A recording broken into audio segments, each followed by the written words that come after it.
ఇవాళ ఈ తెలంగాణ రాష్ట్రానికి ముఖ్యమంత్రిగా మీ ముందు నిలబడి నిటారుగా ఎవరితోనైనా కొట్లాడడానికి నాకు ఈ ధైర్యం ఉంది అంటే, ఈ ఆత్మవిశ్వాసం ఉందంటే, ఈ పాలమూరు బిడ్డలు నన్ను గుండెల్లో పెట్టి చూసుకున్నారు, నన్ను భుజాల మీద మోసిండ్రు.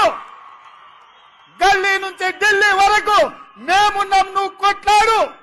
అది మోడీ అయినా సరే, కేడీ అయినా సరే, బిల్లా అయినా సరే, రంగా అయినా సరే, ఎవడినైనా నువ్వు ఎదురొడ్డి నిలబడు, తొడగొట్టి పడగొట్టు అని మీరు చెప్పిండ్రు. కాబట్టి ఇవాళ ఈ ఆత్మవిశ్వాసంతో నిన్న మొన్న నరేంద్ర మోడీ గారి మీటింగ్ లో కూడా నా రాష్ట్రానికి నువ్వు నిధులు ఇవ్వాల్సిందే, అభివృద్ధికి సహకరించాల్సిందే.